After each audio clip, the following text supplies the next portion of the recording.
Саламатсыздарбы, урматтуу телекөрүүчүлөр. Коомчулукта болуп жаткан ар кандай окуяларды талкуулоону улантмакчыбыз. Учурдагы саламаттыкты сактоо тармагынын абалы жана аны өнүктүрүүнүн кандай жолдору бар? Буга кандай реформаларды жасоо керек? Мына ушул теманын алкагында бүгүн маек курмакчыбыз. Ал эми студиябыздын коногу саясий серепчи, юрист Айдаров Нуралы болмокчу. Саламатсызбы, Нуралы мырза? Биздин студиябызга кош келипсиз. Коронавирустун маалында дегеле биздин өлкөгө жаңыдан биринчи учурлар катталгандан бери ошол учурда биздин саламаттык сактоо тармагы өтө эле чабал экендигин көрсөттү десек дагы жаңылышпайбыз. Ал учурда көптөгөн баягы көп учурлар катталды. Андан сырткары кийинчерээк баягы министрлерден дагы ар кандай кемчиликтер кетти. Негизи эле бул коронавирустун биздин өлкөдө күч алып кетишине ошол учурдагы саламаттык сактоо министри, ошол учурдагы өкмөт башчы жана мындан сырткары бул маселе тек гана өкмөттүн гана ичинде эмес, бул маселе улуттук коопсуздук кеңешине дагы талкууланган эле.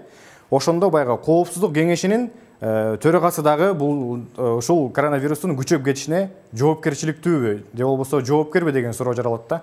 Мына ушул боюнча пикириңизди айта кетсеңиз. Саламатчылык, урматтуу көрүүчүлөргө бүгүнкү күнү туура жана так маалымат бергенге даярмын. Биринчиден, коронавирус боюнча биз бир эле ошол коронавирус болгондон баштап, башынан баштап дүйнөлүк деңгээлде маалымат алып турдук. Бизде кырдаал күчөгөнгө чейин биз Россиядан көрүп аттык. Эң эле жакынкы Россия кошуна мамлекетибизден көрдүк. Скорый помощьтар, тез жардам машиналары жетишпей жатышты, иштери жетишпегендигин ал деген видеокамералардан видеолордон, телевидениеден көргөздү, канчалаган унаалар очередтеп туруп калгандыгын. Ал кырдаалды биз көрдүк. Бизде ал кырдаал боло элек ал учурда бизде жаңы биринчи гана каттоолор болуп, коронавирустун андай бир кыйынчылыктар жарала элек учур болчу. Ошонусуна карабастан биздеги саламаттык сактоо тармагында өкмөттө атайын бөлүм бар, социалдык бөлүмү. Ошол жерде кызматкерлер иштейт көп жылдан бери. Андан тышкары президенттин аппаратында кызматкерлер бар. Андан тышкары дегеле министрлик, саламаттык сактоо министрлигинде 70-тен чукул адистер иштешет. Зам министрлери бар. Совет безопасности деп атасы, ал жактан. Бул маселе барын айкын эле болчу, барынан деген даярданышыбыз керек болчу. Биз даяр эмес болуп калдык. Биздин даяр эместигибиз ушул коронавирустун эң бир пикке жеткен учурда врачтардын жетишсиздиги болду. Биз өзүбүз көрүп аттык, СМИден көрдүк. Больницага алып келип, үйдөн өз алып кире албай, жаткыза албай, короосунан өлүп калган учурларды көрдүк. Ерназаров деп чыгып атты, ошондой учурчу. Андан тышкары мен өзүм көп кишилер менен сүйлөшүп аттым. Өзүм дагы ушул саламаттык сактоо тармагында кызмат кылып келем. Чынында айтканда биз даяр эмес болчубуз жана биздин жумушубуздун аткарылышы өтө төмөн деңгээлде болду. Больницаларыбыз толтура болду дагы, ооруган кишилерди жаткызганга даяр эмес болдук да. Даяр эмес болуп, көп кишилер оорукчандар телефондон консультация алып атышты. Кантип дарыланууну, эмнени ичүүнү, кайда барып, кайсы дарыларды алып, же рентгенден өтүп.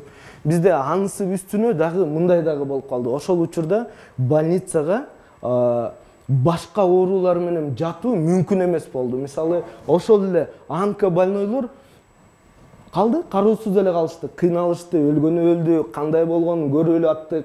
Андан тышкары оорукчандар, мисалы, жүрөк ооруган же башка оорукчандар болсо, больницага плановый жаткыза турган учур болгон учурда деле сен барып рентген түшүшүң керек болчу. Рентгенге түшүү бул өзүнчө эле бир азап тозокту жараткан ошол күнү. Биз көрдүк аны ошондочу. Больницалардын баары толо, жаңы ачылган обсервациялар ачылып атты. Ачылган обсервацияларга барсаң Кудайга шүгүр, эми биздин жарандардын жардамы менен бир чоң зданиялар берилип, ошол жерге МЧСтин бир эмеси менен кроваттар тургузулуп, обсервациялар ачылды. Бирок элементарный ошо штатив илип суюктук курганга ошол жок болот. Ал ачылганы менен ал барат, оорукчан жатат, өлүп калат. Себеп дегенде ошол тез жардам көргөзгөнгө жагдайлар жок болду да. Аларга жардам бергенге мүмкүнчүлүк жок болду. Значит, бул деген биздин даяр эместигибизди ошол акыбал менен көрсөк болот. Кайсыл бир больницаларда болду, жакшы, Кудайга шүгүр, аларда илгертеден даярданган врачтары бар болчу, иштеп аткан врачтар менен иштеп жакшы эле эметкендер болду. Ошо калган жерлерде көпчүлүк учурларда шаардын ичинде болгон акыбал өтө начар болду. Сөзүңүзгө аралжы. Демек, баягы айтып атпайсызбы? Даяр эмес болчубуз, ар кандай штативдер жетишпей калды, анын дарылар жетишпей калды. Ошол эле учурда кээ бир ооруканалар даярдыгын көрсөтүштү дедиңиз да. Демек, бул учурда баягы ооруканалардын жетекчилери дагы күнөөлүүбү? Алардын жоопкерчилиги азыраак, себеп дегенде бул ал жетекчилер өзүнүн мүмкүн болгон койкаларын, аларда деген өзүнүн жат эмеси бар да, определенное количество жата турган кишилерге орундар бар. Ошол орундарды камсыздап караганга мүмкүнчүлүктөрү бар. Алар карап атышты. Алардан ошол орундардан ашыкча кирип атты да. Ошол ашыкча кирген кишилерди карай албай атты. Бул бир. Экинчиси, аны туура дарылоо жолдорундагы ар бир негизи адамдын организми өзүнчө, ар бир адамдын организми бири-бирине окшошпойт да. Ал коронавирус менен дарылоонун эң жакшы жолдорун айтып бере турган бизде деген ученый совет бар. Ученый совет деген негизи бул дарылоонун кайсы жол менен дарылаганыбызда эң жеңил жана туура багытта дарылайт элек деген маселелерди мындай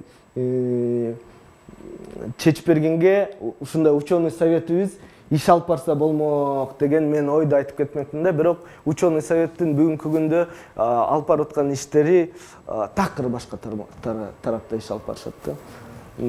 Сурообуздун негизги өзөгүнө кайтсак, министр, өкмөт башчы жана улуттук коопсуздук боюнча кеңеш менен жетекчиси ушул абалга кептелгендиктен жоопкерчиликтүүбү? Толук жоопкерчиликтүү. Алар деген элинин саламаттыгын сактоо максатында алдын ала ошол обсервацияларды даяргерчилик менен кандайдыр бир прогноз, статистика менен даяр болуш керек болчу. Көрүп аткан акыбалды көрүп атырыпчы. Бизде шаарда 1 миллион ашып барса 1,5 миллион, 1 миллион 200 миң жаран жашайт, плюс-минус болуп эсептегендечи. Ошолордун канча пайызы канча күндө ооруп, анан ошону канча жерге жаткызыш керек экенин хотя бы мындай даяр болуш керек болчу да. Андай деген жок болду. Болду даяргерчиликтер. Больницалар айтты да, биз даярбыз принимать, у нас бизде 100 койка, бизде 100 койка, бизде 300 койка, могу жерде обсервация кылабыз. Чын-чынына келгенде көрдүк го. Ошол эле урология полный толду, бүт кетти, частныйлардын бардыгы толду, элдер үйүндө дарыланып калбады. Көрдүк го, канча киши тест тапшырган жок. Бир жумача хаос болду. Эч ким каралган жок. Врачтар өздөрү ооруп атты. Врач деген бул өтө бир дефицит деме болуп калды да. Ошол акыбалга жеткирген ким күнөөлүү? Конечно, сиз айтып кеткен кишилер күнөөлүү да. Алдын алуу максатында иш алып барганда бунун бардыгы болмогон эмес. Андан бери, ал кызматтан бери биздин саламаттык сактоо министри бир эмес 2 ирет алмашты. Сиз учурдагы саламаттык сактоо тармагындагы иш алып барууларга сиздин жеке баамыңыз кандай баа берет элеңиз? Баягы экинчи толкун дедик, учурда коронавирустун дагы көбөйүп жаткандыктарын да байкоого болот азыркы учурда. Учурдагы абал кандай? Дагы ошол учурларга мындай кептелбейбизби? Эми бир ирет көнүп алдык, кантсы жерлерде ачканды билебиз. Эми кимдерди привлекать этип, ошол эле учурда медик бизде деген окуучуларды деле университетте окуган студенттерди привлекать этип жумуштар болду да. Аларды тартып. Эми бир аз даяргерчилик деп ошону айтсак болот. Жерибиз бар жатканга, штативибиз бар. алып барып мындай дарылаганга болот депчи. Бирок даярбыз дегенден мен такыр алсым да.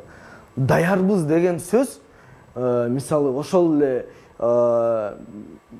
ооруга каршы бир дарыны алып келип, мисалы Россияда уже канча түрүнү жасап атышат.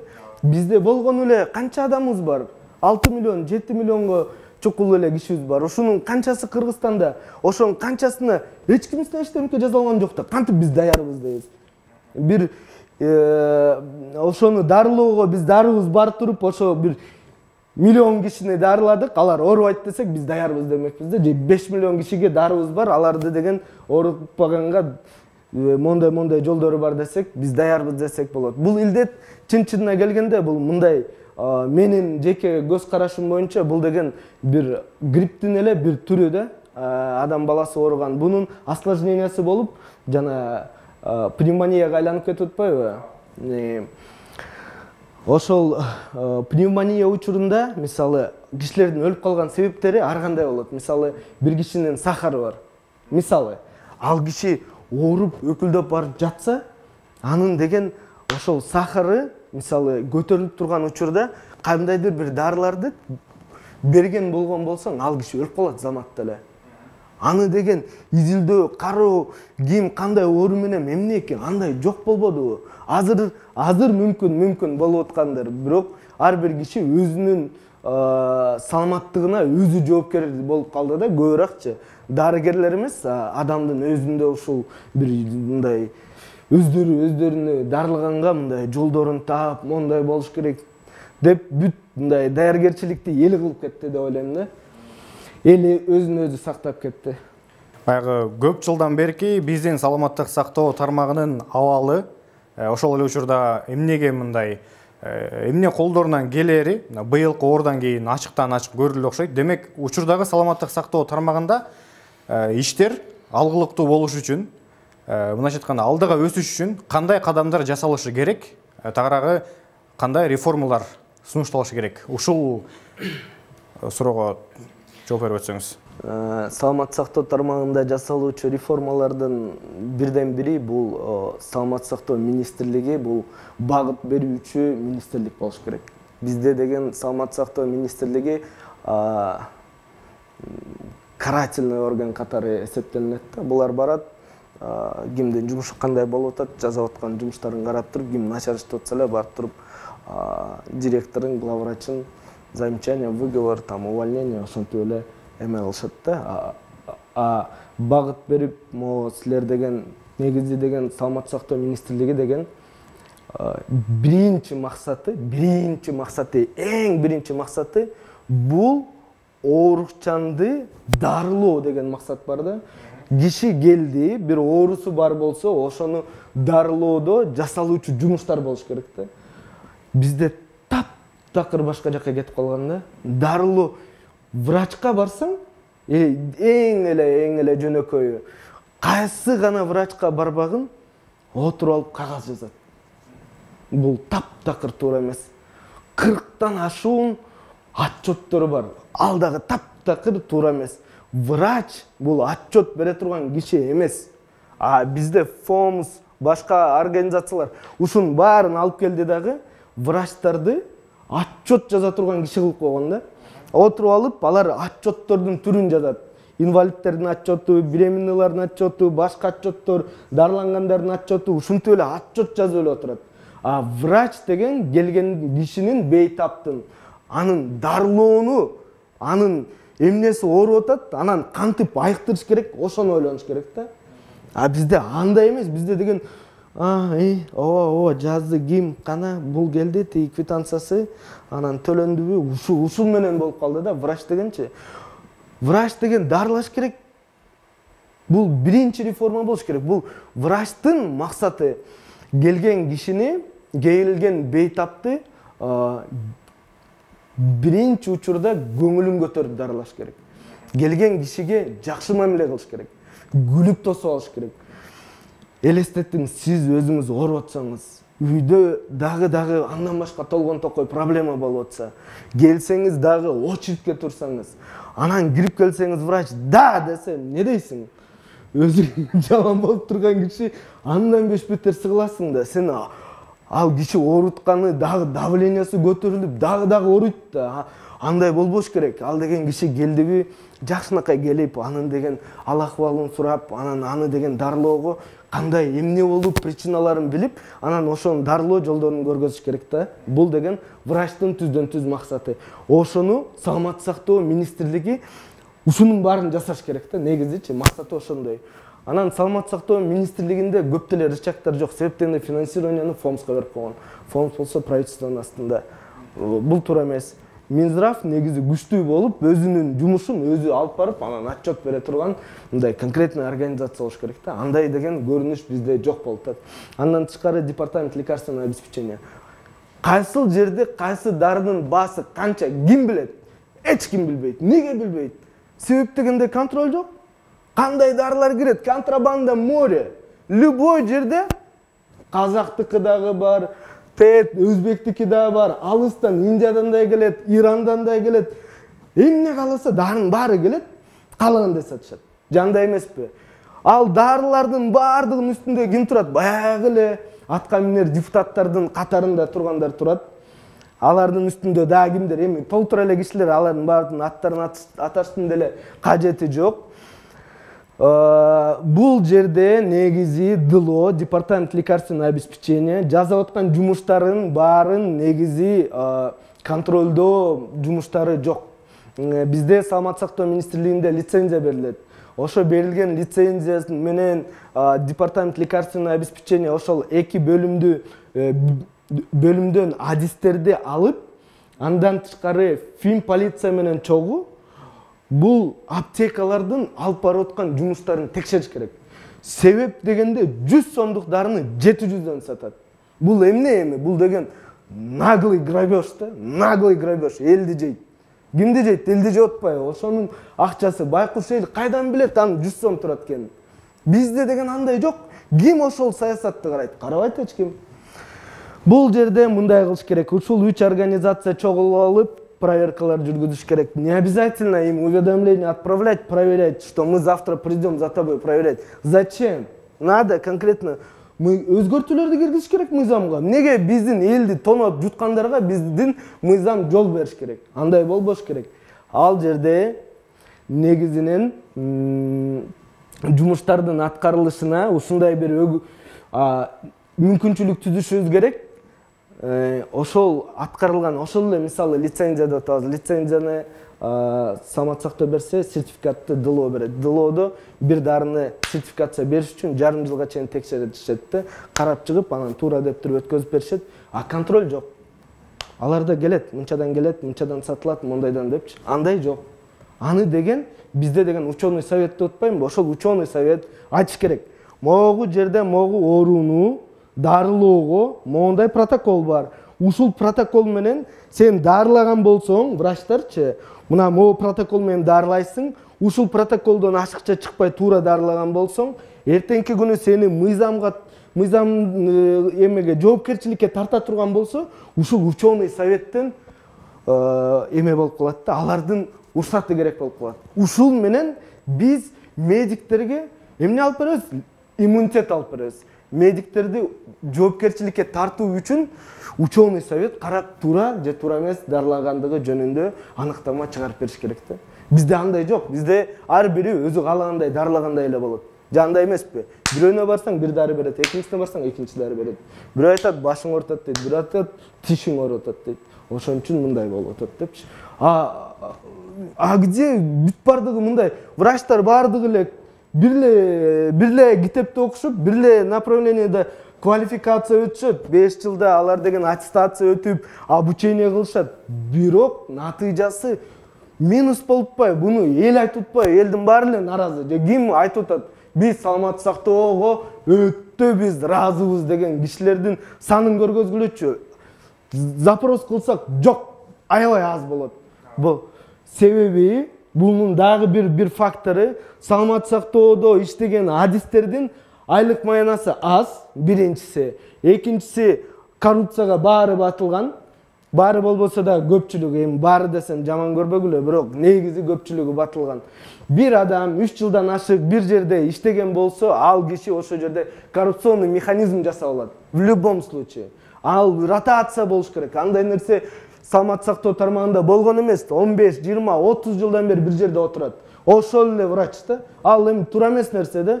Макул отурсун, бир жерден экинчи жерге жылдырып, мындай кичине ордуларын алмаштырып, ал кишинин деген өзүнүн потенциалын көтөргөн учурлар көрүнбөйт да. Бул бир. Экинчиси, бизде төрөлгөндөн баштап өлгөнгө чейин акча бересиң. Же калп барасың ошол эле роддомдон баштап любой, хотя у нас есть государственная гарантия деген программабыз бар.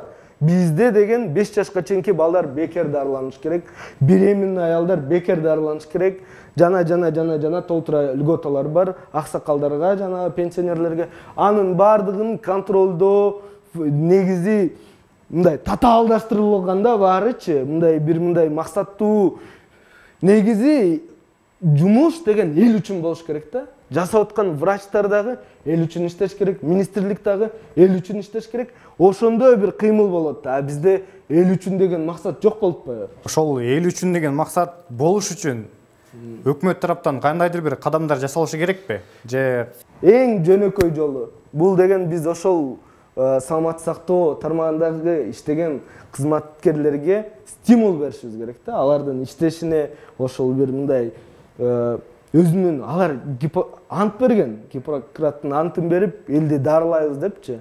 Дарылашат да. Анысынан деле айткан жокмун, алар дарылабай койду, тигиндей мындай операция кылышат, операция кылганда чөнтөгүнө салат. Аны зачем чөнтөгүнө салып? Ачык эле негизи да, могу милицияга, ГАИге бергендей эле өкмөткө түшсүн, жарымы ошол врачка кетсин. Ал айлык көп алсын. Эмнеге ал ошончо иш кылып туруп 8 000 сом же 10 000 сом айлык алыш керек? Операция кылса, жоопкерчилиги чоң болсо, ал уктабайт, тигине операция кылып алыпчы, бөлөң эмне болду, өлүп калбайбы экен, нормальный экен, жакшы эле бүттүбү, ичинде эчтемкеси, эртеси күнү заживать этеби, кандай болду, эмне болду деп көптөгөн ойлору болот ал кишиде дагычы. Ошон үчүн биз аларга деген мүмкүнчүлүк түзүп беришибиз керек, айлыктарын көтөрүшүбүз керек. Мисалы, администраторлор башка болуш керек да. Жана медсестра, фельдшерлер, алар деген келген кишини жазып, давлениясы, температурасын өлчөп, давлениясын өлчөп, ошол жумуштарды башка кылыш керек. Врач ал дарылаш керек. Ал айтыш керек. Сен мога мондай деп койду. Болду, тиги жазып туруп ушундай жумуш болуш керек да негизичи. А бизде болсо толтура врачтар и баары эле жазып отурушат да. Ошо жазганына акча алат. Баягы саламаттык сактоо тармагын өнүктүрүүнүн баягы баштапкы этабы катары бул баягы окуу жайдагы билим деңгээли десек да болот, сөзсүз түрдө. Баягы ошол эле врачтардын өзүнүн кесибин канчалык деңгээлде мыкты билет. Ушул тармакта, билим берүү тармагында, сөзсүз түрдө биздин мамлекеттеги билим берүү тармагында дал ушул дарыгерлер даярдоодо канчалык кемчиликтер бар? Ошол жаатка да бир токтоло кетсеңиз. Дарыгерлерди дарылоодо канчалык кемчилик? Окутууда. Окутуудагы кемчиликтери боюнча эми ал жагынан аны деген ушул тармакка дагы бир реформа керекпи учурда? Сөзсүз. Бул азыркы эле айтып кеткен протоколдор боюнча, мисалы, окутууда ошолорду окутуш керек болчу да. А бизде деген окутканда бир башка, кийин квалификация алганда анда дагы башка. Негизи дарыгерлерди, мисалы, окуп бүткөн дарыгердин көпчүлүгү эле практикадан окуп алышат да, барып ушул мисалы бирөөгө бир мондай эмелерин көрүп, үйрөнүп, анан практикадан окуп алышат да. Адамдын организмин дарылоо бул өтө татаал, өтө бир орчундуу, өтө бир кыйын жумуш. Буну деген чын дили менен сүйгөн кишилер гана окуп бүтүрүп, анан ошолор иштесе, элдин дарыгерлерге болгон ишеними көтөрүлмөк да. Чоң рахмат Нуралы мырза. Алтындай болгон убактыңызды бөлүп, биздин студиябызга маек куруп бергениңиз үчүн сизге терең ыраазычылык билдиребиз. Эми сизге эркин микрофон суналып, элиңизге, журтуңузга жыйынтыктап жалпылап сөз айтып койсоңуз болот албетте. Рахмат. Элиме, журтума эмнени кааламак элем, бөлүнбөгүлө, бир болгула, ар кандай ойлор болот, ар кандай сөздөр болот, алынбагыла. Негизи аксакал улууларыбызды урматташыбыз керек, аларды биз сыйлашыбыз керек. Бирок көзгө бетке айтчу нерселерди дагы айта кетишибиз керек. Бул бизге деген ар бир нерсе бизге деген сабак катары жашообузда калып кетип атат.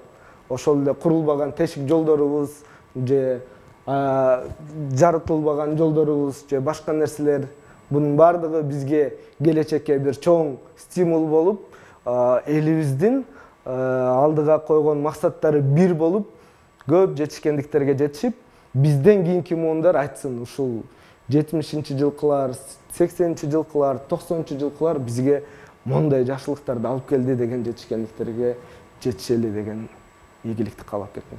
Чоң рахмат, Нурал мырза. Урматтуу телекөрүүчүлөр, Кел айталы долбоору өз ишин жыйынтыктайт. Кийинки эфир аркылуу амандашканча сак саламатта туруңуздар.